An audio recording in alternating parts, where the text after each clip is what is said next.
सिखाए साथी हिंदुस्तान की। इस मिट्टी से तिलक करो, ये मिट्टी है बलिदान की। यह है अपना राजपुताना, नाच किसे तलवारों पर।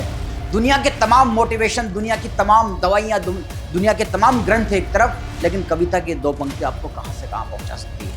और इसने अभी तक मेरी कम से कम 50 कविताएं याद हैं जो मैंने कभी इसको याद नहीं करवाई कि छेनी ने टक्कर दी यहाँ जैसी भी मशीन को, हकीकत में बदला माजी ने यकीन को, नकली पैरों से मैराथन दौड़ते धावक देखे हैं, जिद्दी हाथी के आगे भागते शावक देखे हैं, और बिन संसाधनों के यहाँ लक्ष्य पाए जाते हैं, और धनंजय से बढ़कर एकलव्य पाए जाते हैं। और माँ, कश्मीर हमारी जागीर है, यही हमारा कहना है। पाकिस्तान तो हमारा उतार के फेंका हुआ गहना है, और कारगिल घाटी बर्फीली घाटी में तब्दील कर दूंगा। पाक सेना पाक की जमीन पे जलील कर दूंगा। अरे बांग्लादेश तोड़ा वैसे बलूचिस्तान तोड़ देंगे, पाक के नक्शे में नया हिंदुस्तान जोड़ देंगे, और आर्यव्रत का खंड खंड भूखंड जोड़ अखंड भारत बना देंगे, और इंच इंच कट जाए चाहे इंच जमी पे तिरंगा पहना देंगे। नमस्कार, मैं हूं आयुष उपाध्याय, और आज बहुत ही खुशी की बात है एंड बहुत अच्छा लग रहा है क्योंकि आज हमारे शो में बहुत ही महान कलाकार बैठे हुए, वो भी एक नहीं दो। पिता पुत्र की ये महान कलाकार की जोड़ी आज हम आपको मिलवाने जा रहे हैं। सबसे पहले आपको मिलवाते हैं पिताजी से, राम अवतार नागर जी से, जो बहुत ही अच्छे कवि हैं एंड उनके शब्द, उनकी कविता सीधे लोगों के दिलों में उतर जाती है। और उसके बाद हम आपको इंट्रोड्यूस करवाते हैं जिन्होंने अभी नाम बताया अपने पिताजी का, तेजस धाकड़ जी। कैसे हैं तेजस जी आप? अच्छा, ओके, बहुत बहुत स्वागत है सर आपका हमारे शो में। कैसे हैं? बिल्कुल, मैं बहुत ही बढ़िया हूँ और बहुत अच्छा लग रहा है आपसे मुलाकात करके। ये मेरा सौभाग्य है कि आप जैसे लोगों से मुलाकात का ये अवसर हमें भी मिला। बहुत अच्छा लग रहा है सर जो आप आए हमारे शो में, एंड साथ में आप इनको भी ले आए। ये बाल कवि हैं एंड इनकी मैंने कुछ कविताएं सुनी। इन्होंने कुमार विश्वास जी को अपनी कविता सुनाई थी, बहुत सराहना इन्हें मिली। काफ़ी मंच प्रोग्राम कर चुके हैं, तो इन्हें जो सराहना मिली वो चीज़ें देख के बहुत खुशी हुई। मैं चाहता भी था कि ये हमारे शो में ज़रूर आए आपके साथ। जी जी जी, ठीक है, इससे सर शो की गरिमा बढ़ेगी। जी। सबसे पहले सर शुरू करते हैं, आपने कविता लिखने की शुरुआत कैसे की? ऐसा कौन सा मोटिवेशन, डेडिकेशन आपको मिला कि आप जो है कविता के पीछे चल पड़े? जी, दरअसल जो मेरी जो पृष्ठभूमि के बारे में बता देता हूँ, मैं जिस जगह से आता हूँ, राजस्थान राज्य हिंदुस्तान में भौगोलिक रूप से क्षेत्र के हिसाब से सबसे बड़ा राज्य है। वहाँ पे एक बूंदी जिला पड़ता है, जो हाड़ौती एक हमारा क्षेत्र है, कोटा, बूंदी, बारा, झालावाड़। कोटा, दरअसल जो कोटा का आज शिक्षा नगरी में के जो नाम है वो बूंदी से निकला हुआ है। तो बूंदी में एक गांव पड़ता है करवर, और मेरे गांव में विगत 40 साल से लगातार कवि सम्मेलन हो रहे हैं। आपके गांव में 40 साल से लगातार कवि सम्मेलन? बिल्कुल। तो हमने नीचे, जब हम 5वीं क्लास 6ठी क्लास में पढ़ते थे, तो नीचे बैठ के हमने कवियों को सुना। जब हम सुनते थे तो सुरेंद्र दुबे, डॉक्टर कीर्ति काले, बुद्धि प्रकाश दादीच, सुरेश अलबेला आज लाफ्टर चैंपियन रह चुके हैं। लेकिन मेरे गांव में उस वक्त 300 रुपये में सुरेश अलबेला जी आए थे। कितने रुपए में? 300 रुपये। 300 रुपये में। आज लाख, 1.5 लाख, 2 लाख की बात सर, कीजिएगा। उस वक्त में भी 300 रुपये की थोड़ी बहुत ज़्यादा। बिल्कुल, उस वक्त जब नए नए थे, उसके बाद में लाफ्टर चैंपियन बने, तो वहीं से कविताओं के प्रति एक ललक मिली कि अरे ऐसे लोग मंच पे आते हैं, कितने पढ़े लिखे लोग हैं। फिर कोटा गए हम, वहाँ पे साइंस मैथ की पढ़ाई की हमने, 11th 12th की। तो उस दरमियान हमारे कुछ मित्रों से संपर्क हुआ, तो अखबार से धीरे धीरे शब्द लिखना सीखा वहाँ से, क्योंकि कोई गॉडफादर था नहीं, किसी ने बताया नहीं कि कैसे क्या करें। फिर मैं बीटेक करने बीकानेर गया। Okay, B Tech. हाँ, इंजीनियरिंग कॉलेज ऑफ बीकानेर से। वहाँ पर मुझे साहित्य का एक माहौल मिला, इन्वायरमेंट मिला। वहाँ पे भवानी प्रसाद व्यास और काफ़ी बड़े बड़े हिंदी साहित्य के नाम, मोनिका गौड़, काफ़ी अच्छे अच्छे नाम, उनके बीच जाके तुकबंदियाँ लिखना शुरू किया, सुनाना शुरू किया। और ईश्वर की दया से किसान परिवार से आते हैं, तो अपने लहू के अंदर जो जोश हमेशा रहा है, तो वहीं से शुरुआत हुई, और धीरे धीरे आज भी सीख रहे हैं। बीच में साहित्य पढ़ते धीरे धीरे तमाम चीज़ें आती गई। खुद इतने अच्छे कवि होने के नाते, और आपने खुद कविताएं सीखी, आपका कोई गॉडफादर नहीं रहा, खुद से ही आपने एक अलग सा टैलेंट डेवलप किया जो आपकी फैमिली में भी पहले कोई नहीं करता था, जहाँ तक मुझे लग रहा है। जी, है ना? तो इस चीज़ को आपने अब जनरेशन वाइज चलाने का फैसला ले लिया है, आपके बेटे को भी आपने कविता सिखा दी है? कैसे? दरअसल ऐसा होता है, जब मैं किसी भी कवि सम्मेलन में जाने से पहले, क्योंकि मैं भारत सरकार में रक्षा मंत्रालय में बतौर ASO की पोस्ट पर मैं कार्यरत हूँ, तो जब भी मुझे वक्त मिलता है, समाज में भी मेरे पास कुछ दायित्व हैं, तो जब भी मुझे कोई कवि सम्मेलन, जैसे मैं नैनवा का कवि सम्मेलन हो, चाहे सवाई माधोपुर का कवि सम्मेलन हो, विगत 2-3 वर्षों से मैं उन कार्यक्रम का संयोजक रहा हूँ। जी। तो मुझे जब भी बुलाया जाता है तो मैं पहले कविताओं की कुछ नया लिखने की कोशिश करता हूँ और अभ्यास करता हूँ। जी। जब अभ्यास करता हूँ तो मेरा बेटा मुझे देखता है, मेरी बेटियाँ भी देखती, वो 4 साल की है, तो वहीं से मुझे लगता है कि इनको प्रेरणा मिली और यहीं से इनके बीच में कविता का जो अंश और जो बीज का वपन हुआ है वो वहीं से हुआ है। और इसी दरमियान ही देखते देखते आज आपके सामने है। देखते देखते आज आपके और मुझे सामने लग रहा है कि बच्चों को कभी कंपेल नहीं करना चाहिए कि बेटा तुझे यही करना है। ये अपनी इच्छा से कर रहा है कविता, और मैं नहीं चाहता कि ये क्या करे, ये खुद तय कर रहा है। इसकी जो अंदर से इंट्यूशन आती है, जो भगवान ने इसको गॉड गिफ्टेड चीज़ें दी हैं, हो सकता है जेनेटिकल हो, कुछ भी हो, लेकिन बच्चों को भी कंपेल मैं नहीं करता, न मैं कोई इसे साधन बनाना चाहता हूँ। लेकिन जैसा मुझे लगता है कि माँ शारदा की इस पर असीम कृपा है, और जहाँ जहाँ गया है वहाँ पर इसने मंच लूटा है, और अभी तो ये दूसरों की कविताएं सुना रहा है। कई बड़े बड़े हमारे कवि कुल से बड़े बड़े कवि, जिसमें चौधरी मदन मोहन समर सर हुए, डॉक्टर कुमार विश्वास सर हुए, पंडित नरेंद्र मिश्र जो मेवाड़ राजघराने के राज्य कवि रहे, उनकी कविता ये सुनाता रहता है। क्या तो बात है। तो सबसे पहले हम चाहेंगे ज़्यादा बातें हो इससे पहले जानना चाहेंगे कि तेजस जी की उम्र कितनी होगी लगभग? तेजस वर्तमान में 6 साल और 9 महीने का, 2 जुलाई 2009 महीना, 2 जुलाई 2019 को इसका डेट ऑफ बर्थ है। क्या बात है। अब सबसे पहली कविता तेजस जी से सुनना चाहते हैं, जो सबसे प्यारी कविता हो वो सुनाइए, जो आपको अच्छी लगती हो। नमस्कार, मैं बाल कवि तेजस ठाकर आपको एक कविता सुनाना चाहता हूँ। उसका नाम है आओ बच्चों तुम्हें दिखाए झांकी हिंदुस्तान की। आओ बच्चों तुम्हें दिखाए झांकी हिंदुस्तान की। इस मिट्टी से तिलक करो, ये मिट्टी है बलिदान की। यह अपना राजपुताना नाच इसे तलवारों पर, जिसने सारा जीवन काटा बरछी तीर कटारों पर। यह प्रताप का वतन पला है आजादी के नारों पर। कूद पड़ी थी यहाँ हजारों पद्मिनियां अंगारों पर।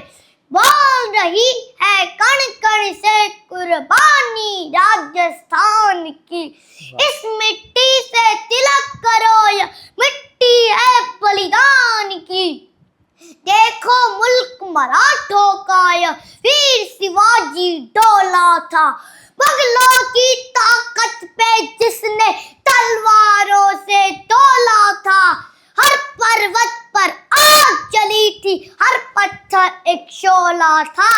बोली हर महादेव की बच्चा बच्चा बोला था। जय शिवाजी ने रखी थी आज हमारी शान की। इस मिट्टी से तिलक करो, यह मिट्टी है बलिदान की। जलियांवाला बाग देखो, यहाँ चली थी गोलियां। या मत पूछो किसने खेली यहाँ खून की होलियां। एक तरफ बंदूकें दंडक, एक तरफ थी टोलियां। मरने वाले बोल रहे थे इनकलाब की बोलियां। यहाँ लगा दी बहनों ने भी बाजी अपनी जान की। इस मिट्टी से तिलक करो, यह मिट्टी है बलिदान की। भारत माता की जय हिंद। अद्भुत अद्भुत अद्भुत। मैं निशब्द हूँ सर, कोई सोच भी नहीं सकता कि इस 6-6.5 साल के बच्चे में इतनी ऊर्जा कि जिसने मेरे रोंगटे लगातार खड़े रखे। जब तक ये कविता चली तब तक लगातार मेरे रोंगटे खड़े होते रहे। मुझे महसूस होता रहा वो वीर रस, वो चीज़ें। इस तरह के भी कई सारी कविताएं बाकी है। इसके जो इसके तुणीर में कई सारे तीर बाकी है, तर्कश में। एक और सुनाइए तेजस जी, कमाल का है। एक वो राष्ट्र की आराधना जो हमारे वीर रस के एक बहुत बड़े कवि भोपाल में रहते हैं जी। पुलिस प्रशासन में जिन्होंने 30 से 40 साल अपनी सेवाएं दी, चौधरी मदन मोहन समर, जिन्हें मैं काफ़ी पसंद करता हूं व्यक्तिगत तौर पे, और उनका जो छंद और जो शब्दों का विधान है मेरे वीर रस के पसंदीदा कवियों में एक हैं। उनकी कई सारी कविताएं वर्तमान में लोकप्रिय हैं। तो एक राष्ट्र की आराधना और एक बिना सिंध के हिंद कहा मैं चाहता हूँ कि आप वो सुनाइए। बिल्कुल सुनाइए तेजस जी, मेरे वैसे भी रोंगटे खड़े हो राष्ट्र रहे की हैं। आराधना आप सुनाइए। शुरू। ऐसे राष्ट्र की आराधना आराधना करे सभी, राष्ट्र हो प्रबल सबल प्रार्थना करे सभी, आराधना आराधना आराधना करे सभी, पृष्ठ पृष्ठ पर भविष्य का पर्याण गान हो, विद्वता विशेषता युक्त वर्तमान हो, द्वार द्वार हो विचार सब्र के प्रसारी का, शस्त्र से या शास्त्र से नासो विकारिका, उन्नति के पथ सुगम कंटकों से ही न हो, संकटों से जूझने सिद्ध हो प्रवीण हो, तंत्र मंत्र यंत्र से विश्व में विशेष हो, सोच में नवीन से नवीनतम देश हो, देश के विकास की कामना करे सभी, आराधना आराधना आराधना करे सभी, भ्रष्टता सुनाइए सुनाइए। भ्रष्टता निकृष्टता नहीं। से राष्ट्र की ध्वजा को दार हम दरा निखार दे, रोशनी समेट कर समुच्चतम को मार दे, अंग अंग में उमंग रंग हो तरंग हो, वक्ष में वसुंधरा अश्व में विहंग हो, न परमार्थ न विषाद वाद न विवाद हो, व्यक्तिवाद से पृथक हृदय में राष्ट्रवाद हो, राष्ट्रवाद की हृदय में भावना भरे सभी, आराधना आराधना आराधना करे सभी, भ्रष्टता निकृष्टता युद्ध का बिगुल बजे, व्यक्ति व्यक्ति शंख फूक से निशा सजे धजे, ये रक्त ना निशक्त हो सशक्त शौर्य बन भये, सुवेद सुख सो नहीं तन में नम सगंध है, बुद्ध की तरह विशुद्ध बुद्ध की तरह विशुद्ध, युद्ध के विरुद्ध हो निरुद्ध बुद्ध ही हुआ तो रुद्ध से विक्रुद्ध हो, अस्ति अस्ति में तदिच्छ के प्रभाव प्रचंड हो, हम लड़े तो शत्रु का घमंड खंड खंड हो, शत्रुता का शत्रुता कामना करे सभी, आराधना आराधना आराधना करे सभी, प्रभुत्व भूत हो अभूत सभ्यता के दूत हो, नित्य नूत अदूत मात्र भूमि के सपूत हो, दक्ष हो विलक्ष हो सत्य के समक्ष हो, पक्ष में हो दुर्बलों के दर्प के विपक्ष हो, दुष्ट के लिए अनिष्ट कष्ट में अरिष्ट हो, कष्ट में करिष्ठ किंतु कृत्य में वरिष्ठ हो, शिष्ट हो विशिष्ट हो बलिष्ठ हो प्रतिष्ठ हो, इष्ट हो या राष्ट्र राष्ट्र के लिए अधिष्ठ हो, निष्ठ हो अभिष्ट की साधना करे सभी, आराधना आराधना आराधना करे सभी। वाह वाह वाह वाह वाह वाह। और इसके साथ एक कविता चौधरी मदन मोहन समर जी की है, बिना सिंध के हिंद कहाँ। पिछले वर्ष गौर सरोवर प्रीमियर नोएडा के अंदर 5 जो कैंपस है उसके अंदर एक अभिव्यंजना प्रोग्राम हुआ था, उसमें सबसे पहले इसने ये कविता सुनाई थी मंच पर, ऑफिशियली मंच पे पिछले वर्ष। और सुनने वाले श्रोता में कौन कौन? पद्म श्री अशोक चक्रधर जी, हिंदी साहित्य के प्रोदा व्यक्तित्व, डॉक्टर हरिओम पवार हमारे आदर्श, हमारे युग पुरुष, और रमेश मुस्कान जी थे उसके अंदर, मनवीर मधुर साहब, बाद में डॉक्टर कुमार विश्वास सर भी आए थे उसके अंदर, अमित शर्मा और मेरा छोटा भाई कुशल कुशेंद्र वो प्रोग्राम करवाते हैं। सबसे पहले इसने ये कविता वहाँ पढ़ी और इसको इतना स्नेह मिला, उसके बाद मुझे लगा कि ये इसमें कुछ अच्छा करेगा। तो वो कविता जो पिछले वर्ष तुमने सुनाई थी, बिना सिंध के हिंद कहाँ, जिसे योगी जी भी पढ़ते हैं, मदन मोहन समर साहब की कविता, योगी जी भी पढ़ते हैं, क्या बात जो है। पिछली जो पहली मंच की परफॉर्मेंस रही है। सुनाइए बेटा। सुनाइए बेटा। बिना सिंध के हिंद कहाँ है, रावी फिर पंजाब नहीं, गंगा कैसे सुखी रहेगी जब तक संग चिनाब नहीं, लाहौर बिना तो संविधान की अपनी बात अधूरी है, बिना कराची कैसे कर दूं ये आजादी पूरी है, आजादी का जश्न मनेगा पेशावर की गलियों में, तभी तो खुशबू आ पाएगी कश्मीर की गलियों में, दिल्ली तुझे कसम मैं अब की रोड़े मत अटकाना, ताशकंद और शिमला जैसे समझौते मत दोहराना, वतन हमारा रणभूमि में ऐसी तान बजाएंगे, ताज तिरंगा सिंधु तट पर वंदे मातरम गाएंगे, सात सपोलो ने सरहद पर दिल्ली को ललकारा है, अरे गद्दारी कर दो उनसे, फिर मुल्तान हमारा है, फिर मुल्तान हमारा नहीं तो पाकिस्तान हमारा है, भारत माता की जय हिंद। वाह, लो पानी। पानी पीजिए। जी आयुष जी, बहुत ही अद्भुत बालक है आपका। ये आप लोगों का स्नेह है और आशीष और माँ शारदा कुछ की कहा कृपा नहीं जा है। सकता कि कैसी दैवीय कृपा है इनके ऊपर। इनकी कविताएं रोंगटे खड़े कर रही हैं। और सबसे बड़ी चीज़ जो है कि 6 साल का बच्चा जो बिना किसी डर के, बिना किसी स्टेज फियर के, जब वो अपनी कविता का पहला शब्द बोल रहा है तो पहला शब्द दिमाग में, दिल में गूंज जा रहा है, वाइब्रेशन पैदा कर दे रहा है वो पहला शब्द। दरअसल आयुष जी, मैं एक बात ये कहना चाहता हूँ कि मैं अभी भी काफ़ी 50,000 60,000 की पब्लिक में कविताएं पढ़ता हूँ, मंच का संचालन करता हूँ, कई मुख्यमंत्रियों के मंच के संचालन मैंने किए, लेकिन मुझे स्टेज फोबिया अभी भी रहता है। 1 से 2 मिनट तक लगता है कि कुछ थोड़ी सी धड़कन बढ़ जाती है, लेकिन मैं इस बच्चे में देखता हूँ तो इसके अंदर वो चीज़ें अभी से है नहीं, है ही नहीं, एकदम वो खत्म। थोड़ा मेरा ये मानना है कि ये ईश्वर प्रदत्त होती है, गॉड गिफ्टेड कुछ चीज़ें होती है इसमें। माँ शारदा की कृपा रही है और मेरा तो ये मानना है कि जैसे हर हृदय के अंदर होता है, जैसे हर पत्थर में ईश्वर होता है, जिसने ढूंढा उसे जरूर मिला, सब में छुपा एक सिकंदर होता है। क्या तो बात सबके अंदर एक सिकंदर छुपा रहता है, मेरा ऐसा मानना है। और मेरा ये भी मानना है कि उड़ने दो परिंदों को शौक हवाओं में, लौटकर बचपन के ज़माने नहीं आते। बच्चों पे कभी ज़्यादा दबाव भी नहीं डालना कि बेटा तुझे यही करना है। ये खूब खेलता है, साइकिल चलाता है, और जब इसका मन होता है तब ये कविता है, क्योंकि कविता केवल कविता नहीं है, कविता एक संस्कार है, कविता एक थेरेपी का काम करती है। मेरा ये मानना है कि दुनिया के अंदर किसी भी अवसाद में गिरे हुए व्यक्ति को, किसी भी निराशा में डूबे हुए व्यक्ति को कविता सुना दीजिए आप। मैं कहता हूँ कि एक मोटिवेशन का काम करेगी, एक दवाई का काम करेगी।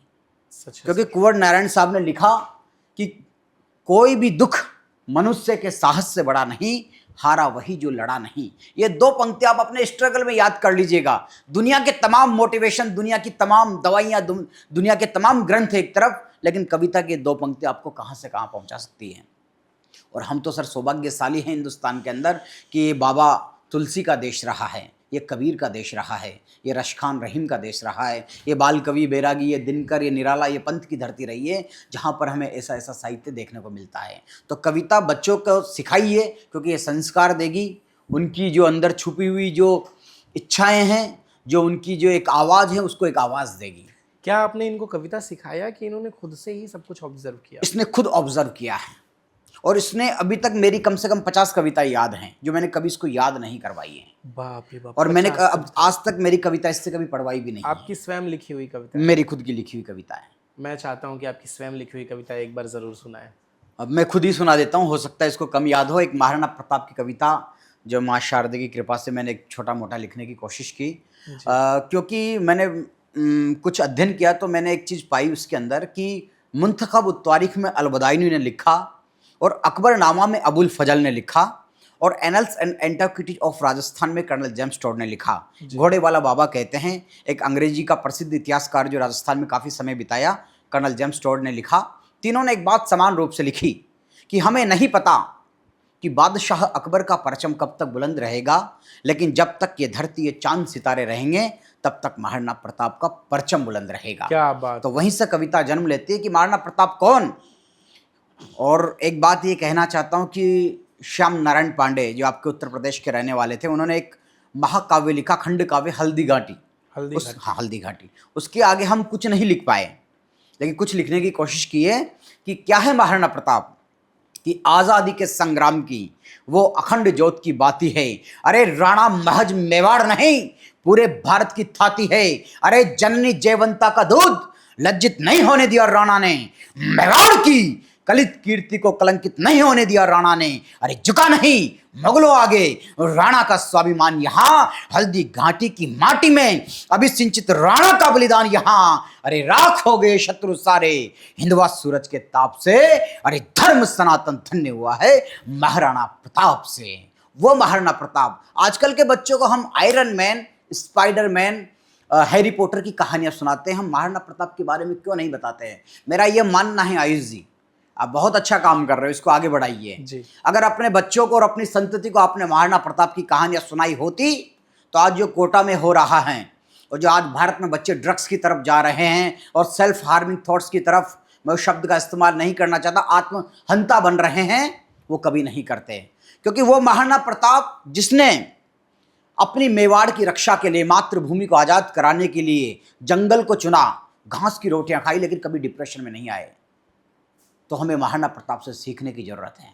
और महाराणा प्रताप तो छोड़िए, महाराणा प्रताप का घोड़ा जिसे चेतक कहते हैं, उसमें इतनी समझदारी थी। मेरी कुछ पंक्तियां चेतक ऊपर जो मैंने लिखी कि क्या चेतक पूरी दुनिया घूम के आइएगा, एक भी नज़ीर आपको ऐसी नहीं मिलेगी कि किसी जानवर ने अपने राष्ट्र के लिए प्राणों का उत्सर्ग किया हो। कहीं नहीं मिलेगा। तो क्या चेतक कि जब चेतक हिन हिनाता, सोया अकबर जाग जाता, बेचैन मुगले आजम भीरू बन भाग जाता, हल्दी घाटी गुज उठी चेतक की टापों से, जय भवानी हर हर महादेव के जापों से।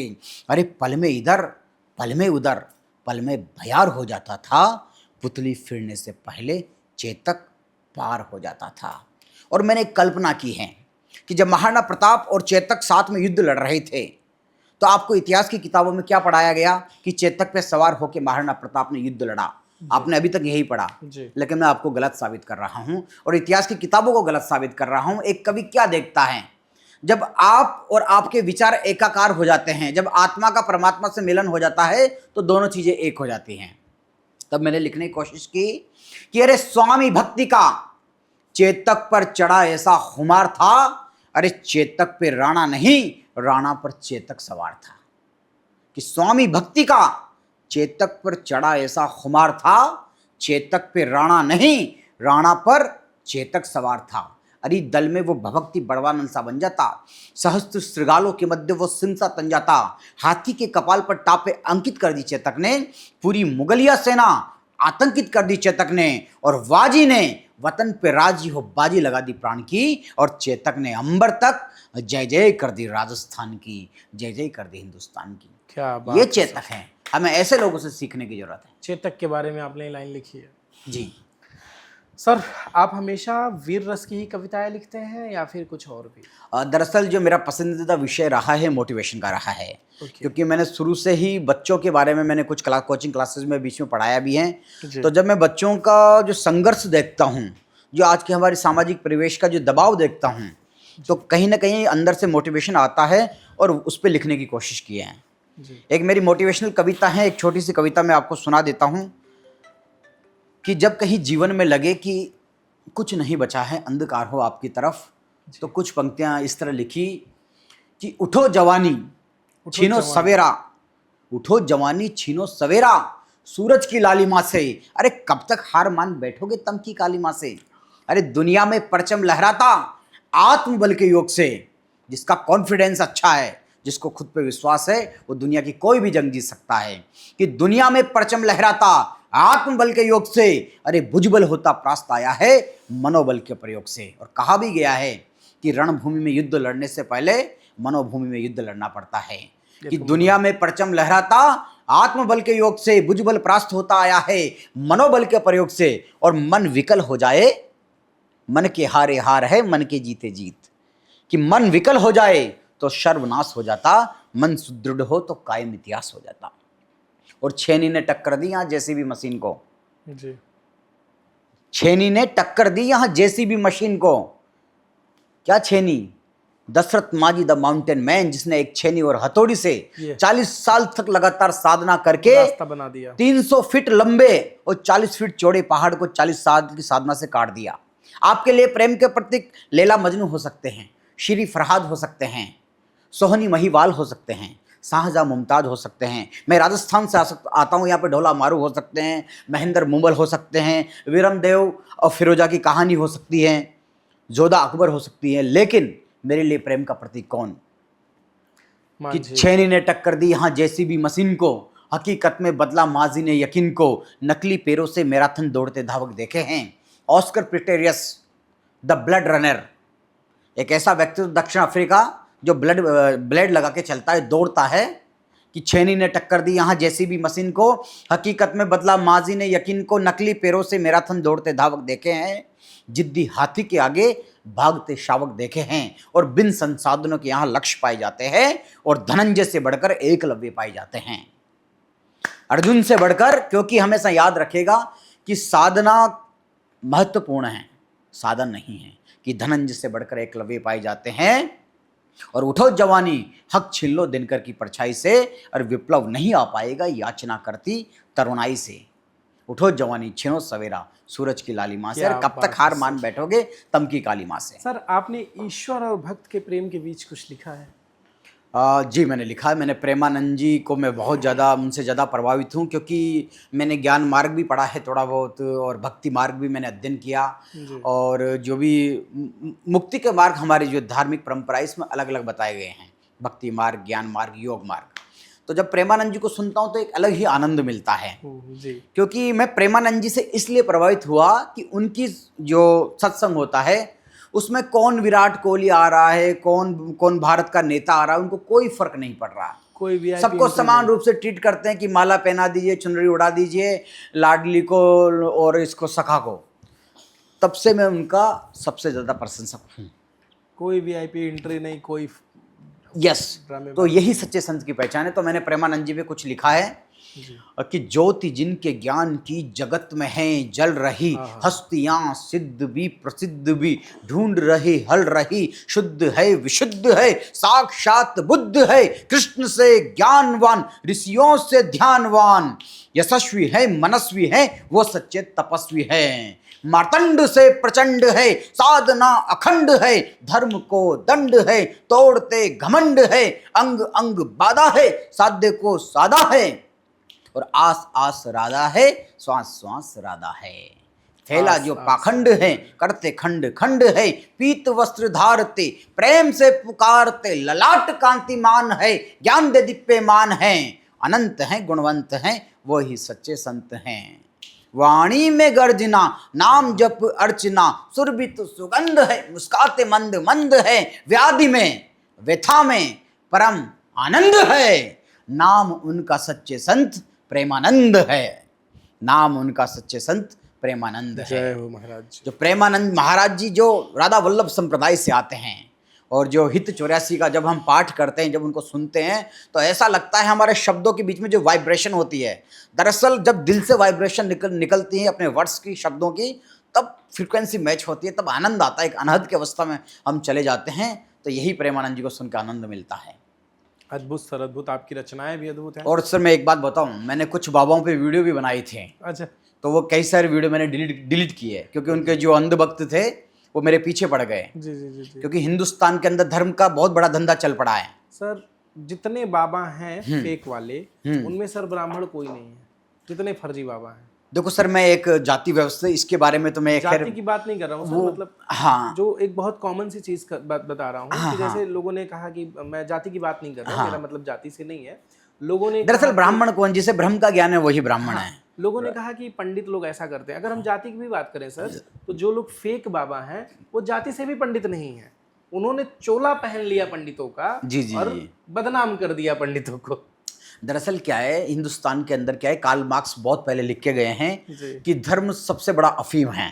जी। तो हिंदुस्तान में क्या है, हम एक तो विकासशील देश हैं, यहाँ पे गरीबी है, बेरोजगारी है, कई सारे दुख दर्द है, चिकित्सा व्यवस्थाएं नहीं मिल पाती है। तो आदमी क्या है, जब दर्द के अंदर होता है, भावनात्मक रूप से कमजोर होता है, तो ऐसी अवस्था में इस तरह के जो बाबा रहते हैं ना, इनके धंधे चल पड़ते हैं, वो उसका गलत फायदा और मैं उठाते कहता हैं हूँ सबसे बढ़िया धंधा है, आप बाबा बनते हैं। मैंने बहुत पहले लिखा था कि करोड़ों में कमाएगा तू, आप बाबा बनते हैं, आज रील्स बना रहे हैं बाबा, आज कोई दिक्कत नहीं, बनाओ, लेकिन जो परंपरा है उसका निर्वहन हमें करना पड़ेगा। बाबा बनना ठीक है, लेकिन ढंग से बनो। लेकिन मेरा ये मानना है कि सर बाबा और संत और ऋषि बनने में अंतर है। बहुत अंतर। कबीरदास हर कोई नहीं बन पाया, तुलसीदास हर कोई नहीं बन पाया, विवेकानंद हर कोई नहीं बन पाया, प्रेमानंद जी हर कोई नहीं बन पाया, क्या बात है सर। स्वामी अड़गड़ानंद महाराज हर कोई नहीं बन पाया। कोई बन भी नहीं पाएगा सर उनके जैसा। अब मैं कविता में बात करूं, कवि काफ़ी हो सकता है लोकप्रिय हो, जी। बहुत वायरल हो, लेकिन निराला जी बनने के लिए, दिनकर बनने के लिए, बाल कवि बैरागी बनने के लिए, डॉक्टर उमलेश शंखधर बनने के लिए अपने आप को खपाना पड़ता है। हम तो पैरों की धूल भी नहीं है सर, हम तो लिखने की कोशिश कर रहे हैं। सर आपको कब ऐसा लगा कि आप एक कवि बन चुके हैं? सर मुझे तो अभी भी नहीं लगता, मैं तो अभी भी सीख रहा हूँ, क्योंकि क से कल्पना, वी से विचार, ता से तालमेल, तब कविता बनती है। क्या बात है, क से कल्पना, वी से विचार, ता से तालमेल। और हमारे कहीं किसी कवि ने लिखा है कि अगर कवि जन्म न लेता इस धरा पर, धरती पर केवल स्याही रह जाती, आहा। हर आंसू अनाथ पीड़ा अनब्याही कहलाती। मैं उनके गुमनाम लहू से यश की रामायण लिख दूंगा, भूख से मरना स्वीकार मुझे, भीख मगर स्वीकार नहीं है।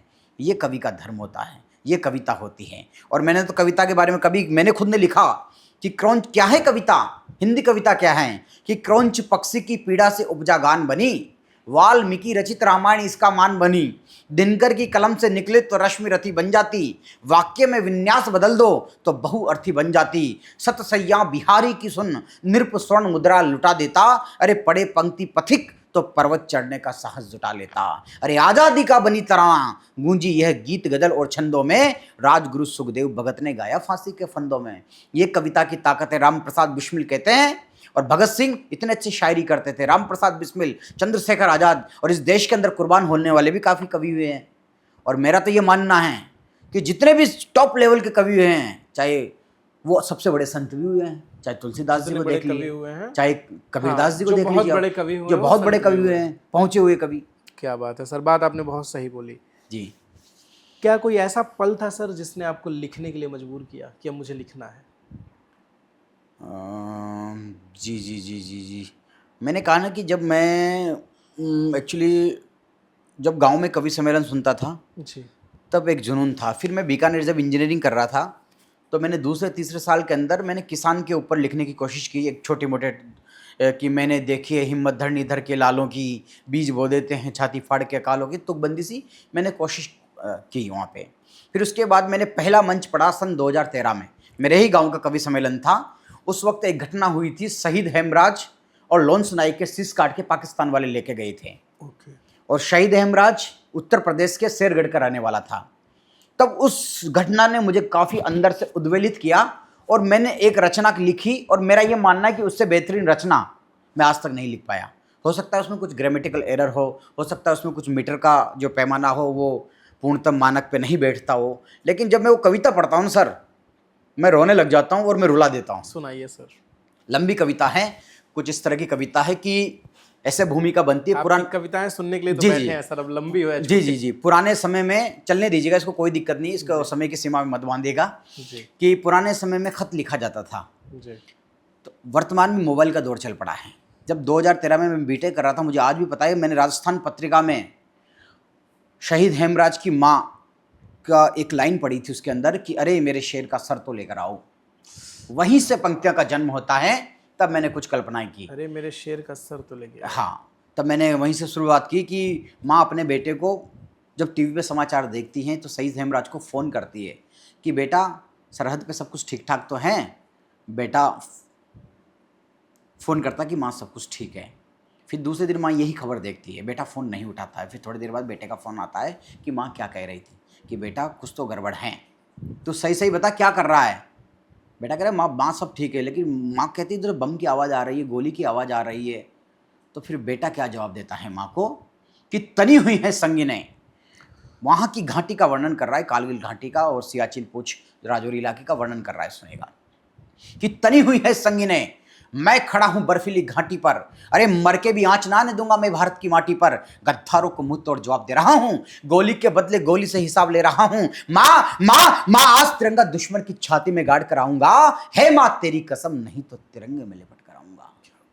माँ पूछती है कि वहां की फिजा कैसी है, कि जमी हुई है बर्फ, यहाँ थमी हुई है सांसें, उबल रहा है रक्त हमारा, बने जो जान के प्यासे। अरे जय काली जय दुर्गा का मंत्र फिजा में गूंज रहा, और हिंदुस्तान जवानों आगे पूरा पाक धूज रहा। हिंदुस्तान जवानों आगे पूरा पाक धूज रहा। फिर माँ कहती कि वो सलीम चाची का जो बेटा अशफाक नया नया सीमा में भर्ती हुआ, वो क्या कर रहा है। तो बेटा बेटा क्या जवाब देता है कि माँ सैनिक सभी सरहद की सुरक्षा में लड़ रहे हैं, मेरा हिंदुस्तान जिंदाबाद दहाड़ के कह रहे हैं, अरे मिल के उतारते हम भारती की आरती, आत्मा हमारी भारत माँ की जय पुकारती, अरे गंगा से वजू कर पढ़ते हैं नमाज हम, ख्वाजा का ताबीज पहन करते हैं नाज हम, अखंड पाठ मत्था टेक बन पाठी अरदास करे हम, वाहे गुरु की बोल फतेह गद्दारों का नाश करे हम, वाहे गुरु की बोल फतेह है गद्दारों का नाश करे हम। और जब माँ युद्ध की बात सुनती हैं, ये भी हिंदुस्तान में ही संभव है कि यहाँ की माँ ममता और करुणा से भरी रहती है। हमने कभी भी किसी देश पर पहले आक्रमण नहीं किया, तो माँ युद्ध की बात सुनती तो माँ कहती हैं, ऐसा मत बोल लाल मेरे, मन में आ रहा भूचाल मेरे, छुट्टी लेकर घर पर आ जा, तबीयत मेरी खराब है, मैं तेरी जननी हूँ, यही मेरा जवाब है, यही मेरा जवाब है। और फिर माँ कहती है कि बेटा बेटा क्या जवाब देता है माँ को कि तू जननी मेरी, मातृभूमि सबकी जननी है, इसकी रक्षा खातिर जान निसार जो करनी है। माँ युद्ध की बात सुनती तो माँ कहती है, और पूरी दुनिया सुन ले इस बात को कि युद्ध से हमें क्या हासिल होता है। हम मिडिल ईस्ट में अभी ईरान अमेरिका इजराइल के बीच क्या देख रहे हैं, युद्ध से क्या हासिल होता है। माँ कहती हैं कि आँख के बदले आँख लेंगी तो ये दुनिया मिट जाएगी, इंसान पे इंसान को कभी रहम ना आएगी, मरते बेटे उनके भी हैं, मरते बेटे अपने भी हैं, ये मरती लाशें हाथों में, माताएं रोती रातों में, क्या रखा जंग की बातों में, शांति है प्रेम सौगातों में। माँ कहती कि क्या रखा है जंग में। फिर बेटा क्या जवाब देता है कि युद्ध क्यों होता है, कि हम सहिष्णु हैं, हम प्रेम बांटने वाले हैं, वो लाशों के शीश काटने वाले हैं। युद्ध के कदापि रहे हम पक्षधर नहीं, लेकिन पलने न देंगे जमीन पे विषधर नहीं। ये देश बुद्ध का, कान्हा की मुरली का प्रेम पुजारी है, किंतु शिशुपाल की गलती पे सुदर्शन चक्रधारी है। वाह। माँ युद्ध खत्म कर, जल्दी छुट्टी लेकर घर आऊंगा माँ, या तेरी कसम लंबी छुट्टी लेकर शहीदों के घर जाऊंगा माँ, या लंबी छुट्टी लेकर शहीदों के घर जाऊंगा माँ। और हिंदुस्तान और पाकिस्तान के चरित्र में अंतर बताता हूँ। पाकिस्तान कहता है कि हम जिहाद हम लड़ रहे हैं, हम काफिरों के खिलाफ युद्ध लड़ते हैं, लेकिन पाकिस्तान का असली चरित्र क्या है कि मोटार दाग सीमा पे बसे हुए गांव जला देता है और नमाज पढ़ते हुए बच्चों पे गोलियां चला देता है, नमाज पढ़ते हुए बच्चों पे गोलियां चला देता है। और माँ कश्मीर हमारी जागीर है, यही हमारा कहना है, पाकिस्तान तो हमारा उतार के फेंका हुआ गहना है, और कारगिल घाटी बर्फीली घाटी में तब्दील कर दूंगा, पाक सेना पाक के जमीन पे जलील कर दूंगा। अरे बांग्लादेश तोड़ा वैसे बलूचिस्तान तोड़ देंगे, पाक के नक्शे में नया हिंदुस्तान जोड़ देंगे, और आर्यव्रत का खंड खंड भूखंड जोड़ अखंड भारत बना देंगे, और इंच इंच कट जाए चाहे इंच जमीन पे तिरंगा पहना देंगे। और कारगिल वाली भूले फिर कभी ना दोहराएंगे, और जंग हुई इस बार तो घर में मार कराएंगे। ये बेटा जवाब देता है। अब माँ को पता लगता है कि अब युद्ध होने वाला है, तो माँ बेटे को विदा करती है। माँ क्षत्राणी बोलती हैं कि जा टूट पड़ सियारों पे शेरनी के शेर गढ़ के शेर, मत ल जाना सिंगनी के दूध को गद्दारों की रखे खेर। आगे बढ़ते जाना, विजय अभियान रुकने न देना, प्राण तज देना पर तिरंगा झुकने न देना, साहस और पराक्रम की नई इबारत लिख देना, शत्रुओं की छातियों पर जय जय भारत लिख देना, शत्रुओं की छाती पर जय जय भारत लिख देना। इसके बाद फोन कट जाता है। 2 दिन बाद सूचना आती है, आर्मी हेडक्वार्टर से एक ट्रक जाता है जो माला से फूलों से सजा रहता है। आंगन में नीम का आंगन लगा रहता है। एक शेरगढ़ एक गांव है उत्तर प्रदेश में, मथुरा के बगल में एक कच्चा मकान है जिसका आंगन है, नीम का पेड़ है, वहां पर कॉफिन ताबूत निकलता है। माँ को अंदेशा हो जाता है कि बेटे का शीश काट के ले गए, खबर मिल जाती है, सेना के जवान आते हैं, अधिकारी आते हैं। माँ कहती हैं कि एक बार मुझे बेटे के दर्शन करने दो उसकी पार्थिव देह के। तो माँ क्या निवेदन करती हैं कि अरे मेरे शेर का सर तो लेकर आओ, मुझे उसका एक बार चेहरा तो दिखाओ। अरे सर नहीं धड़ दिखला दो, मेरी तरस के जमी आंखों को पिघला दो। अरे छुट्टी का कहा था रे, लंबी छुट्टी लेकर चला गया मेरा लाल, धड़ धरा पर धरकर शीश मातृभूमि के चरणों में चढ़ा गया मेरा लाल, शीश मातृभूमि के चरणों में चढ़ा गया मेरा लाल। और उन सरों के साथ पाकिस्तान वालों ने फुटबॉल खेला था। बेट आर्मी होती है उस तरफ, BAT पाकिस्तान की। तो माँ कल्पना करती है कि जहाँ जहाँ गिरा होगा बाल मेरे लाल का, जहाँ जहाँ गिरा होगा खून मेरे लाल का, अरे मेली मिट्टी चंदन हो गई होगी पापी पाकिस्तान की, ऐसा लाल पाकर धन्य हो गई ये माता हिंदुस्तान की। ऐसा लाल पाकर धन्य हो गई ये माता हिंदुस्तान की। उसके बाद एक बड़ी बात बताना चाहता हूँ। शहीद हेमराज का 3 महीने का बेटा था। अखबार में मैंने वो चित्र देखा है, अपनी पत्नी उसको गोद में बिठाकर अर्थी के चारों तरफ चक्कर लगा रही थी। वहीं से कुछ पंक्तियां जन्म लेती हैं कि 4 महीने का बेटा, चित्रण दे रहा हूं आपके समक्ष, कि 4 महीने का बेटा पापा की गोद में कभी न बैठा, देख रहा था लकड़ी के ढेर पर, पिता था निष्प्राण लेटा, गोद बिठाकर वीरांगना ने फेरे लगाई शहीद के शव के, फेरे दिला रहे थे याद 7 वचनों वाले परिणय पर्व के, लगा उसे जमी फटी, आसमां गिरा या विदाता छल रहा है, आंखों से बह जल रहा है, देख सामने संसार जल रहा है। स्कूल की फीस, खिलौने गाड़ी, पिता का चश्मा, माँ को साड़ी, भाई को किताबें, दिवाली को घेवर, बहना को राखी, पत्नी का जेवर, सब कुछ इस धरा के लिए, इस धरा पर धरा का धरा रह गया। सब कुछ इस धरा के लिए, इस धरा पर धरा का धरा रह गया। मेरे बेटे को सैनिक बनाना उसकी चिता का धुआं यह कह गया। उसके बाद माँ कहती है कि मत लेकर आओ, जब हमारी सरकार मना कर देती है कि मत लेकर आओ सर, तुम मेरे शेर का बदला चुकाएगा पोता गद्दारों से वेर का। अरे रोऊंगी नहीं, सैल्यूट करूंगी मेरे लाल को, और भारत माँ के नाम करूंगी लाल के लाल को। और लाल का लाल, लाल का लाल सरहद को लाल लाल कराएगा, और पाकिस्तानी हत्यारों के एक के बदले 100 शीश काट के लाएगा, 100 शीश काट के लाएगा। ये मेरी पहली कविता थी जो मैंने मंच पे पढ़ी थी, और आज तक भी मेरा मानना है कि मैं इससे बढ़िया भावनात्मक कविता, हो सकता है नई कविता में शब्द अच्छे हो, मीटर हो, लय हो, लेकिन जो भावनात्मक भाव प्रधान कविता होती है, ये मेरी। सर एक शब्द नहीं है इस कविता के लिए, मैं तो निशब्द हूँ। पानी मंगाइए। ये माँ सरस्वती, माँ विधाता। देखो सर, मेरा ये माना कि आप कितनी भी कोशिश कर लो, आप जिस दिन कहोगे मुझे लिखना है, नहीं लिख पाओगे। ये माँ शारदे और आपकी सोच, नियति, प्रकृति तय करती है कि आपको क्या लिखना है। अद्भुत सर, मुझसे कुछ बोला नहीं जा रहा है। मैं कविताएं जो है एकदम मेरे दिलो दिमाग में, रोम रोम में घुस गई हैं। मैं क्या ही आपसे प्रश्न करूं, क्या कविता सुनूं? अरे सर, ये ऐसा कुछ नहीं है, बस लिखने की कोशिश कर रहे हैं। हम तो गांव देहात के लोग हैं, गांव की मिट्टी को हम चाहते हैं कि गांव के संस्कारों से बच्चे जुड़े रहे। आज भी मुझे गांव इतना मेरे दिल में गांव बसता है। मैं कहीं भी चला जाऊं, लेकिन गांव मुझे जाना गांव ही है, रहना गांव ही है। मैं लुटेन जोन में रहता हूं दिल्ली में, लेकिन मुझे जो गाँव से लगाव है। क्या बात है सर। क्या आप पहले शब्दों को सोचते हैं कि भाव से शब्द निकालते हैं? मैं पहले इमोशंस, मैं भाव पर काम करता हूँ। शब्द तो फिर अपने आप आते चले जाते हैं, और मेरा उस पर मैं भाव प्राधान्य कविता की तरफ मेरा ज़्यादा रुझान रहता है। कविता लिखने का मोटिवेशन अभी तक आपका कंटिन्यू चलता जा रहा है। इस मोटिवेशन के पीछे का क्या कारण है? दरअसल कहीं से मतलब कोई फंसता नहीं है और मोटिवेशन मिलता जा रहा है। मोटिवेशन ऐसा है सर, बच्चे को भी मिल रहा है। मोटिवेशन सबसे पहला तो यह है कि स्वांताय सुखाय।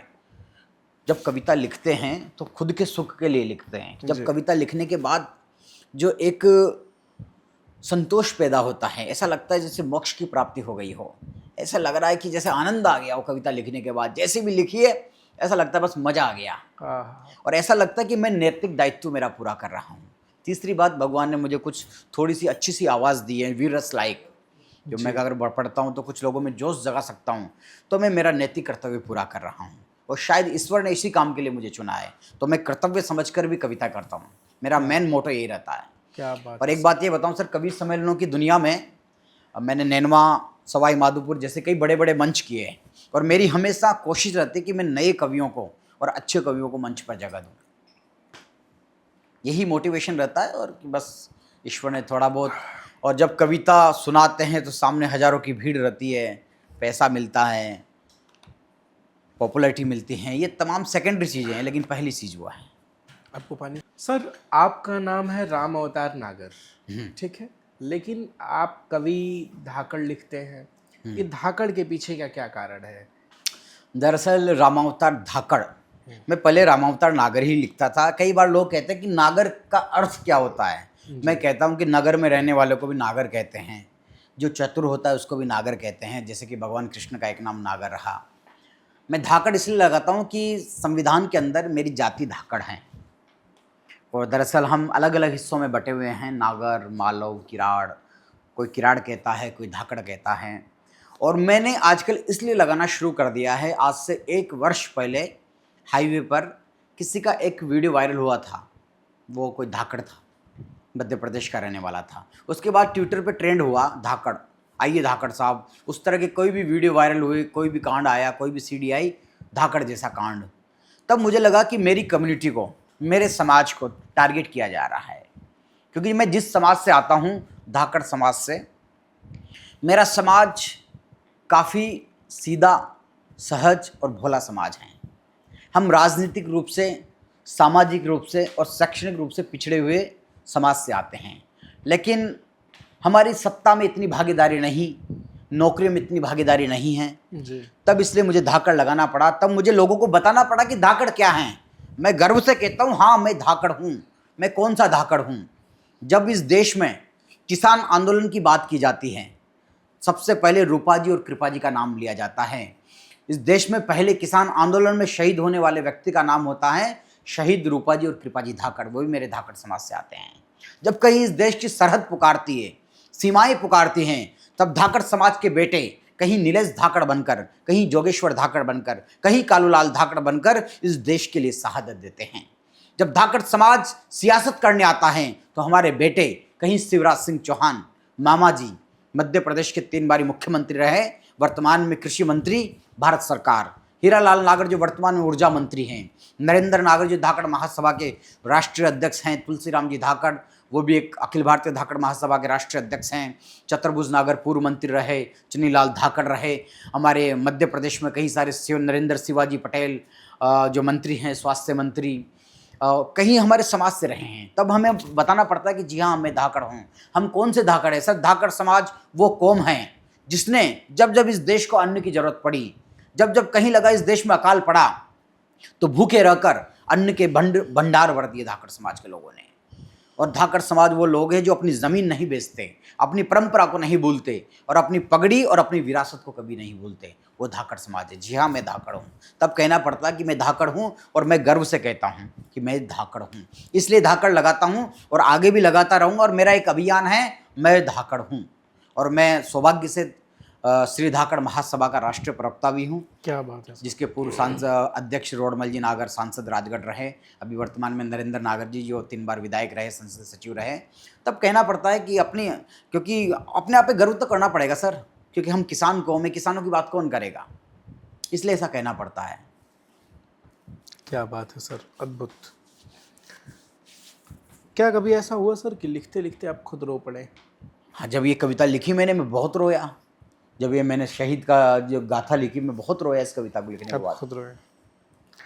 आज के समाज को आप अपनी कविता के जरिए क्या संदेश देना चाहते हैं? भाई, कविता के माध्यम से यही संदेश देना चाहता हूँ आज के समाज को कि आजकल एक स्टैंड अप जो कॉमेडी जो चल पड़ी है, जिसके अंदर आप किसी की बॉडी शेमिंग करते हो, किसी के शरीर पे, किसी के रंग पे उसका मजाक उड़ाते हो, और लोग दांत निकालते हैं, हंसते हैं, और गालियों का प्रयोग, बेंचो, चूतिया, इस तरह के शब्दों का प्रयोग करके लोग हंस रहे हैं। स्टैंड अप कॉमेडी, जिसे स्टैंड अप कॉमेडी कहते हैं। मैंने बहुत पहले वीडियो बनाया था, उसको ब्लॉक करवा दिया था। अच्छा। पता नहीं किसने करवाया था। मैंने कहा कि आजकल के बच्चों को अगर यही सिखाओगे, यही देखेंगे, तो फिर बच्चे क्या सीखेंगे? सही बात है सर। अगर आपको समाज से मैं कहना चाहता हूँ कि आप कवि सम्मेलन की तरफ लौटिए। हमारे जो पूर्वज जो लिख के गए हैं, कबीरदास, तुलसीदास, दिनकर जी की 2 पंक्तियाँ, दिनकर जी की जो रचनाएं आज भी समसामयिक हैं। जब हम रश्मि रति का पाठ करते हैं तो हमारे रोंगटे खड़े हो जाते हैं, हम रोमांचित हो जाते हैं। तो आज के समाज को कविता से जुड़ना चाहिए, क्योंकि आज वर्तमान में युद्ध चल रहा है। तो कहीं दिनकर की पंक्तियां याद आती, वो लिखते हैं कि क्षमाशील हो रिपु समक्ष, तुम हुए विनत जितना ही, दुष्ट कौरवों ने कायर समझा तुमको उतना ही, अत्याचार सहन करने का कुफल यही होता है, पौरुष का आतंक मनुज कोमल होकर खोता है, और सहनशीलता क्षमा दया को तभी पूछता जग है, बल का दर्प चमकता जिसके पीछे जगमग है। आज दिनकर की पंक्तियां यहाँ पर आज भी समसामयिक होती हैं। आज बाल कवि बैरागी लिखते हैं, जब समाज में अंधेरा होता है, कि एक दिन सूर्य से मैंने जरा सा यो कहा, आपके साम्राज्य में इतना अंधेरा क्यों रहा? तम तमाकर वो दहाड़ा, बोला अकेला मैं क्या करूं, तुम निकम्बों के लिए भला कब तक मरूं? आकाश की आराधना के चक्करों में मत पड़ो, संग्राम यह घनघोर है, कुछ तुम लड़ो कुछ मैं लड़ूं। ये बाल कवि बैरागी कहते हैं। बाल कवि बैरागी लिखते हैं कि एक बाती के लिए जो उम्र भर जिंदा रहा, वो भी ना मिली तो शर्मिंदा रहा। मैं उस दिए से कह रहा हूं, इस तरह रो नहीं, अच्छी भली जिंदगी को इस तरह खो नहीं। और आकाश को साधे बिना धरती नहीं हिल पाएगी, स्नेह को साधे बिना धरती नहीं हिल पाएगी, आग को रखो जिंदा 100 बातियां मिल जाएगी। कविता की 2 पंक्ति आपका जीवन बदल सकती है सर। ये कविता की ताकत है और कविता से ही जोड़िए। क्या बात है सर। सर, अगर आपकी ज़िंदगी एक कविता होती तो उसका शीर्षक क्या होता? उसका शीर्षक मैं कविता से बता देता हूँ आपको जी। कि राम ने खींची धनु की डोर, सिंधु भी रास्ता देता है। रावण का पत्थर तैर गया जब राम का वास्ता देता है।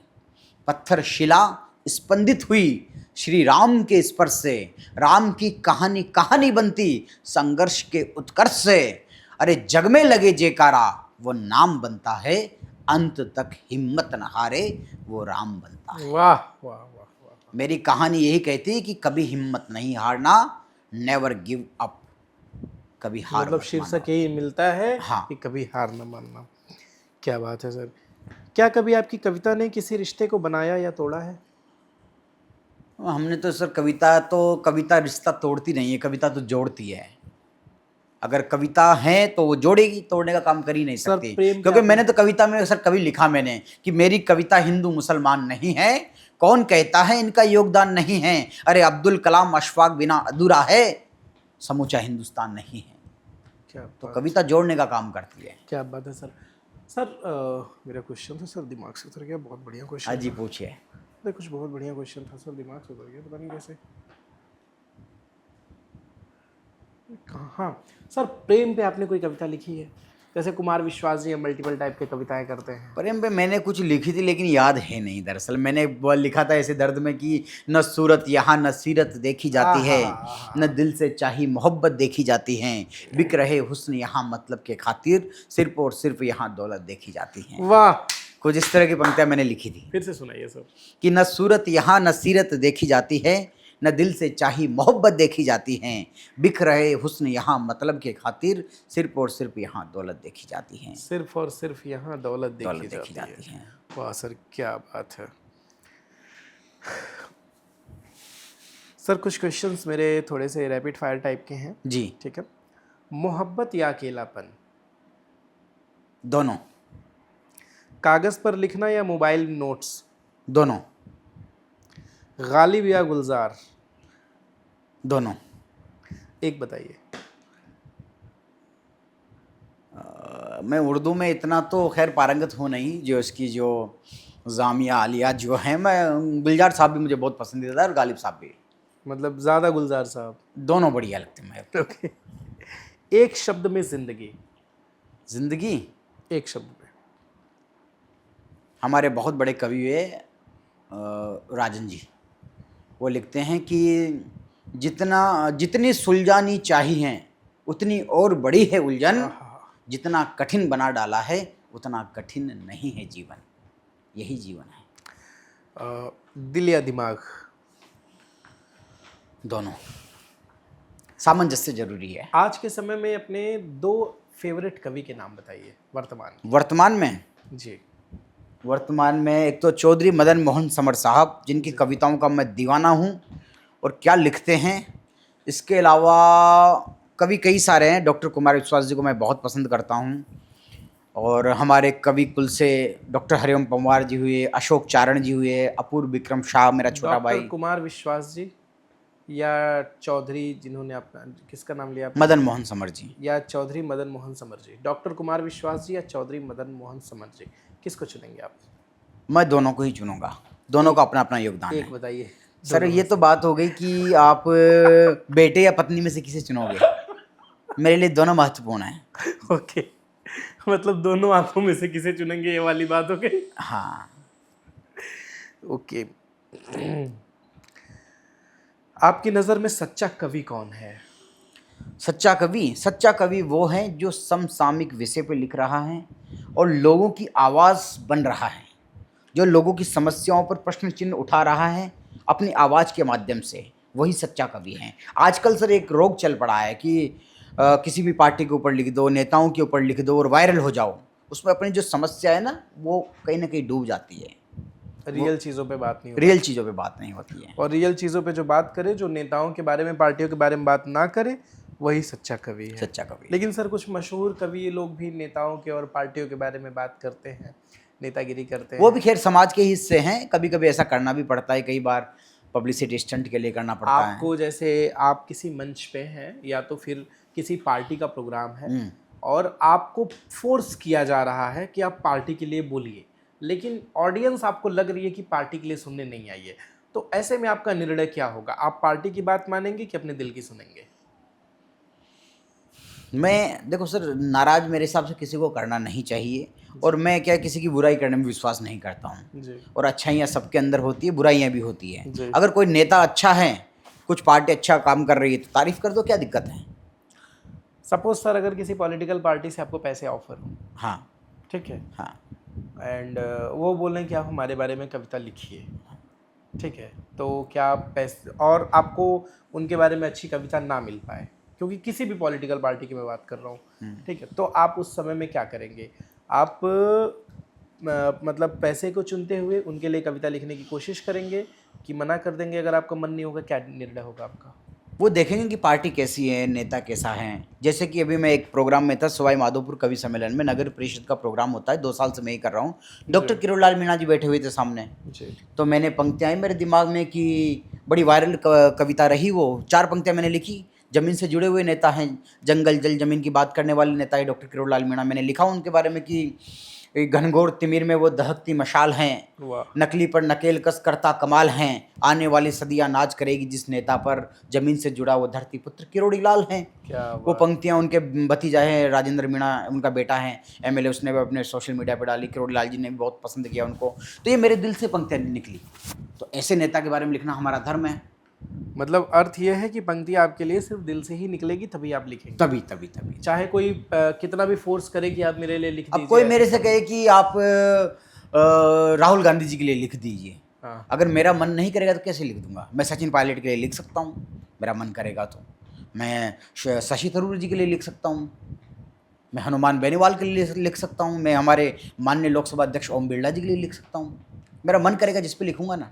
आपने अभी तक किसी पार्टी के लिए कोई कविता लिखी? मैंने किसी पार्टी के लिए कोई कविता नहीं लिखी है, और बस ये है कि हमारे माननीय लोकसभा अध्यक्ष ओम बिरला जी, मैं जहाँ मंच पे जाता हूँ, चाहे कोटा का दशहरा का कवि सम्मेलन हो जहाँ पे 50,000 लोग रहते हैं, चाहे बूंदी कजली तीज का कवि सम्मेलन हो जहाँ पे 50,000 लोग रहते हैं, वहाँ पे मैं ज़रूर बात करता हूँ कि जब कहीं राजनीति का स्वर्णिम इतिहास लिखा जाएगा तब कोटा बूंदी के लाडले बेटे का लिखा जाएगा। वो इसलिए लिखा जाएगा कि इस छोटे से गाँव से निकल कर आज संसद में दूसरी बार लोकसभा अध्यक्ष के पद पर सुशोभित हैं, वो हमारी धरती से आते हैं। सर ये मेरे लिए गर्व की बात होनी चाहिए।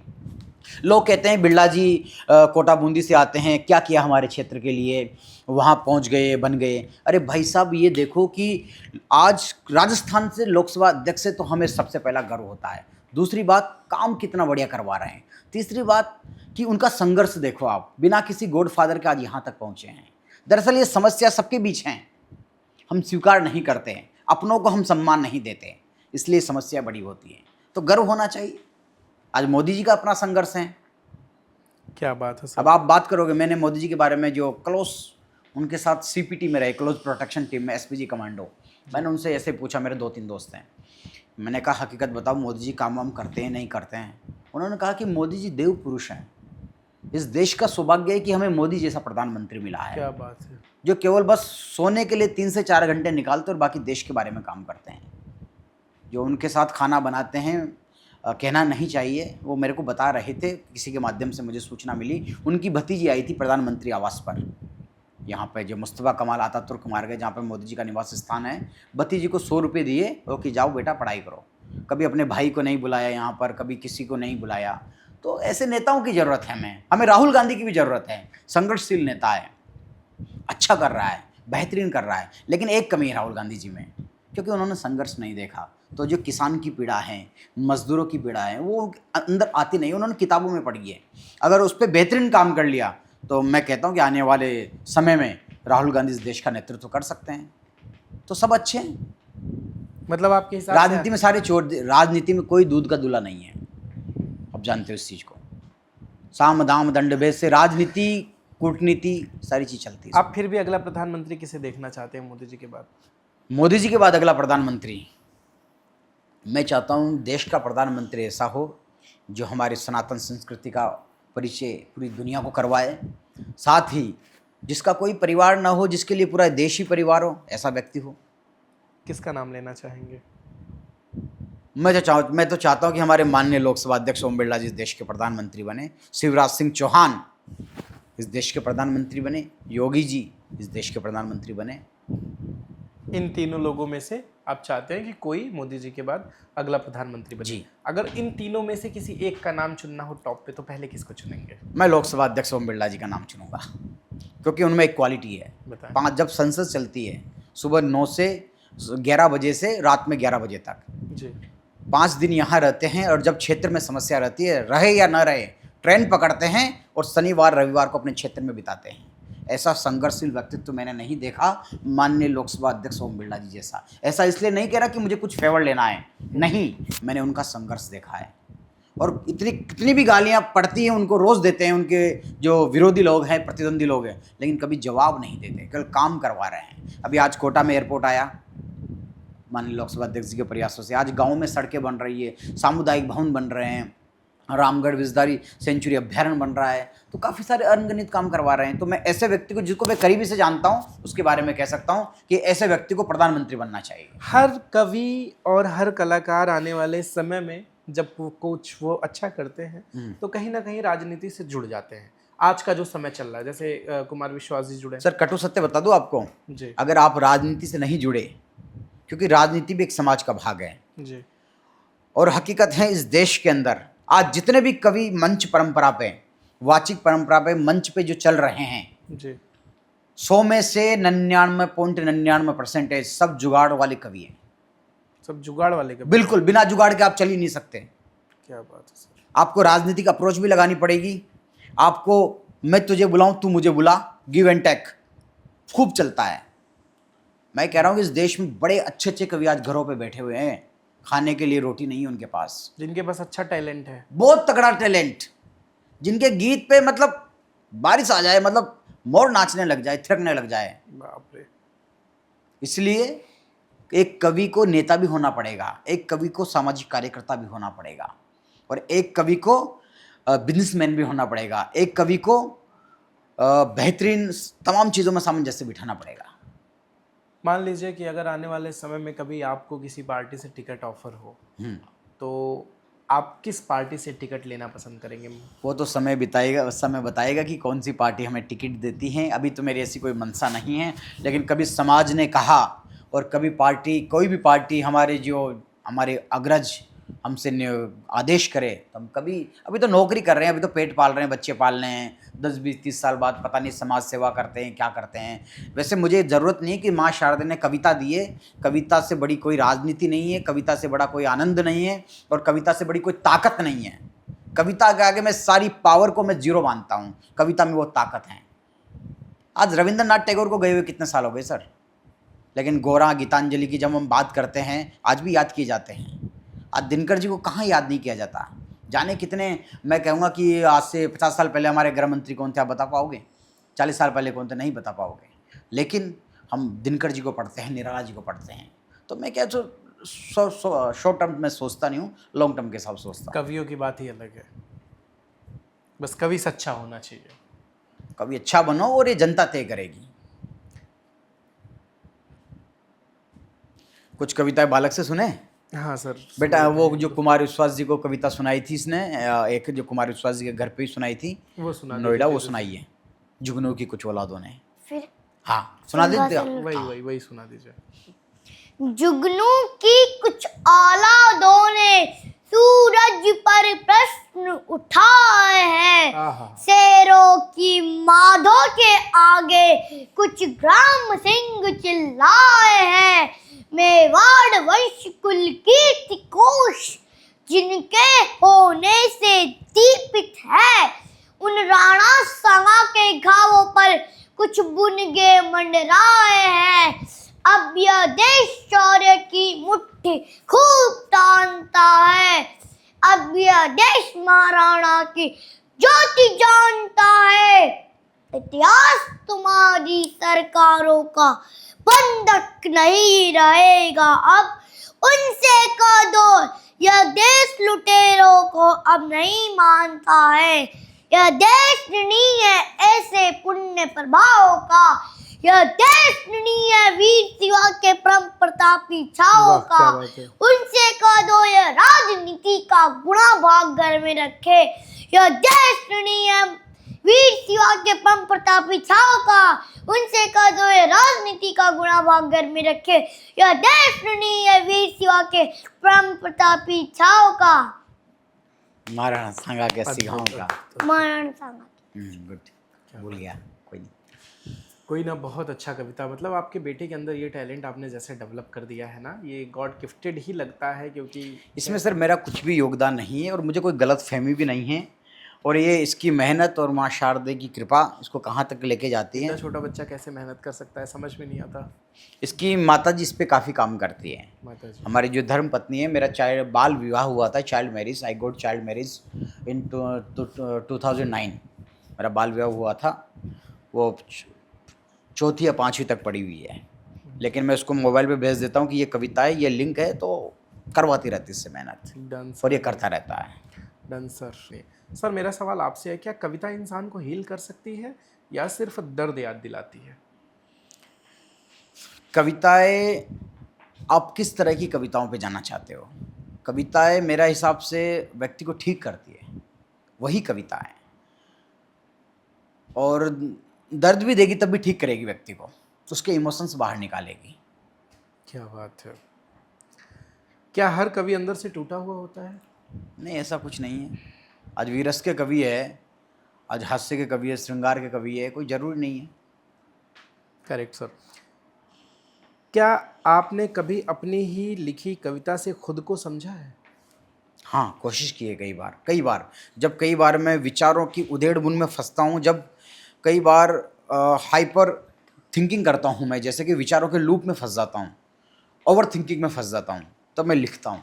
फिर लिखने के बाद में मैं उससे बाहर निकलने की कोशिश करता हूँ, और तब फिर अपने आप को साहस दिलाता हूँ कि रोज़ टूटता हूँ, फिर खड़ा हो जाता हूँ, इस कदर में मेरी काबिलियत से बड़ा हो जाता हूँ। क्या बात है सर, क्या बात है। रोज टूटता हूँ, फिर खड़ा हो जाता हूँ, इस कदर में मेरी काबिलियत से बड़ा हो जाता हूँ। इस कदर मैं मेरी काबिलियत से बड़ा हो जाता हूँ। वाह सर वाह, अद्भुत।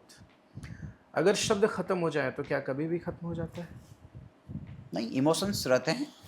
एक्चुअली में हमारे पास जो रस हैं वो 9 तरह के रस हैं, तो अलग अलग उसमें अपने बॉडी लैंग्वेज से भी हम प्रदर्शित कर सकते हैं। क्या आपने कभी किसी को भूलने के लिए कविता लिखी? हाँ, लिखते हैं। जैसे कई बार मैं बता रहा हूँ कि ओवर थिंकिंग में चले जाते हैं, या कोई पुरानी चीज़ें जैसे कि कुछ असफलताएं रही है, तब फिर अपने आप को मोटिवेट करने के लिए कुछ कविताएं लिखते हैं। सुनाइए सर। जैसे बीच बीच में कई 2 शब्द लिख ले कि जैसे कि अपनी उड़ान और ऊंची कर लो, बता दो आसमान को, हौसलों के पंख लगा लिए हैं मैंने मेरी उड़ान को। कुछ इस तरह लिखते रहते हैं। Correct sir. जिनकी उड़ानों में जुनून शामिल होता है, उन्हें एक दिन पूरा आसमान हासिल होता है। क्या कभी कविता की वजह से किसी ने आपको छोड़ा या अपनाया है? सर, हम तो एकाकी प्रेम किया है हमने तो हमारी धर्मपत्नी से, और मैं तो इतना सौभाग्यशाली वैसे व्यक्तित्व भी हूँ। आपका बाल विवाह हुआ था तो मेरा बाल विवाह हुआ है, और बहुत ही सफल बाल विवाह हुआ है। आपके हिसाब से एक अच्छी कविता की डेफिनेशन क्या है? अच्छी कविता वो है कि एक तो जब आप उस कविता को पढ़ो तो अंदर से रोमांचित हो जाओ, पहली शर्त। दूसरी शर्त ये है कि सामने वाली ऑडियंस, कविता सुनने वाली ऑडियंस, उस कविता को अच्छे से पसंद करे और आपका हौसला अफजाई करे। बाकी और किसी से सर्टिफिकेट लेने की ज़रूरत नहीं है। आयुष जी, इस कविता की इंडस्ट्री में एक बात बताऊं मैं आपको, कभी दूसरा या तीसरा कभी आपको नहीं कहेगा कि आपने बहुत अच्छा लिख दिया। कभी किसी से सर्टिफिकेट लेने की ज़रूरत नहीं है, वो कभी कहेगा नहीं। मतलब कोई कवि आपकी तारीफ नहीं करेगा? जनरली नहीं करते हैं, कुछ बड़े दिल वाले कवि होते हैं वही करते हैं। बाकी मंच पर सब कवि ये चाहते हैं कि ये मेरे से कम जम है। ओके। हाँ, ऐसे सब ये कविता अच्छी पढ़े लेकिन मेरे से कम जमे। क्या आप भी ऐसे हैं? हम ऐसे नहीं है, मैं बता रहा हूँ ना कि मैं जहाँ भी कवि सम्मेलन का संयोजन करता हूँ, मैं वीर रस के मेरे ही उम्र के कवियों को मैं आगे लेकर आता हूँ, जिसमें अपूर्व विक्रम शाह एक मेरा छोटा भाई बहुत वायरल कवि है, इतना बढ़िया लिखता है, इतना अच्छा पढ़ता है। मैं जहाँ जहाँ मौका मिलता हूँ मैं उसको अवसर देता हूँ, क्योंकि वो प्रतिभावान कवि है, अभी नई उम्र का लड़का है। अमिताभ बच्चन उसका फ़ैन है, अमिताभ बच्चन जी उसके दीवान है उसकी कविताओं के। बाप रे बाप। हाँ, शेरवुड कॉलेज पढ़ता है नैनीताल देहरादून में, वहाँ से पढ़ा हुआ है वो, और नेपाल राजघराने से आता है, और उसका भविष्य उज्जवल है। मैं किसी का रास्ता नहीं रोक सकता, मेरा प्रतिभा मेरे अंदर, उसकी प्रतिभा उसके अंदर है। करेक्ट है सर, हमें किसी की प्रतिभा पे कभी भी बोलना बिल्कुल या नहीं, वार और करना आगे बढ़ाना चाहिए, मेरा ये मानना है। सही बात है सर। क्या कविता सीखी जाती है कि नेचुरल टैलेंट है जो ऑटोमेटिकली डेवलप होता है? दोनों चीज़ें हैं सर इसमें एक तो नैसर्गिक प्रतिभा भी रहती है, साथ में आपको लगातार अभ्यास करना पड़ेगा। तो अभ्यास ही ज़्यादा आवश्यक है। हाँ, अध्ययन आपको काफ़ी करना पड़ेगा, लगातार आपको अध्ययनरत रहना पड़ेगा। Correct sir. क्या हर इंसान के अंदर एक कवि छुपा होता है? बिल्कुल, बस उसे ढूंढने की ज़रूरत है। हर किसी के अंदर छुपा होता है? हर किसी के अंदर है। ओके। क्या सच्चाई लिखना आसान है या लोगों को पसंद आने वाली बातें? दोनों में से क्या लिखना आसान है? लोगों को पसंद आने वाली बात है। जो लोगों को पसंद आ जाए। हाँ, आजकल वही ज़्यादातर लोग लिख रहे सच हैं। लिखने में कभी डर लगा? डर तो लगता है, जैसे मैंने बताया, मैंने कुछ बाबुओं पे वीडियो बना दिए थे, डिलीट करने पड़े। नौकरी करनी है, भी बच्चों को देखना है, तो सच बोलने से डर लगता है। क्योंकि लेकिन कभी किसी कवि ने कहा है कि मैंने सच और साहस की बेखौफ हिमाकत की है, इसे बगावत समझो तो बगावत की है। क्या कुछ बात। ऐसे भी कवि हैं जिन्होंने ऐसा लिखा है। Okay okay cut. भारत केवल जमीन का टुकड़ा नहीं, जीता जागता राष्ट्र पुरुष है। हिमालय इसका मस्तक है, क्या बात है। कश्मीर इसका किरीट है। पंजाब और बंगाल दो विशाल खंड है, पूर्वी और पश्चिमी घाट दो विशाल जगह है। कन्याकुमारी इसके चरण है, सागर इसके पग पगारता है। ये वंदन की भूमि है, विरंदन की भूमि, ये अर्पण की भूमि है, तर्पण की भूमि। इसका बिंदु बिंदु गंगा जल है। हम जिएंगे तो इसके लिए, हम मरेंगे तो इसके लिए। भारत माता की जय हिंद। एक वो पंडित नरेंद्र मिश्र जी की राणा प्रताप। राणा प्रताप इस भरत भूमि के मुक्ति मंत्र का गायक है। राणा प्रताप आजादी का अपराजित काल विधायक है। वह अजर अमरता का गौरव, वह मानवता का विजय सूर्य, आदर्शों के दुर्गम पथ को आलोकित करता हुआ सूर्य। राणा प्रताप की खुददारी भारत माता की पूजी है। ये वह धरती है जहाँ कभी चेतक की टापे गूंजी है। पत्थर पत्थर में जागा था विक्रमी तेज बलिदानी का।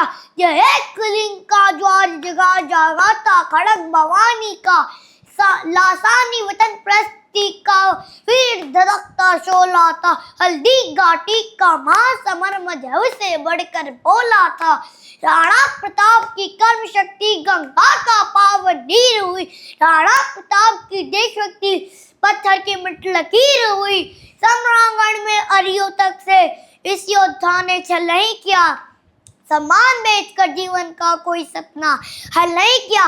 मिट्टी पर मिटने वालों ने अब तक जिसका अनुगमन किया, राणा प्रताप के भाले को हिमगिरी ने झुककर नमन। वाह क्या बात है।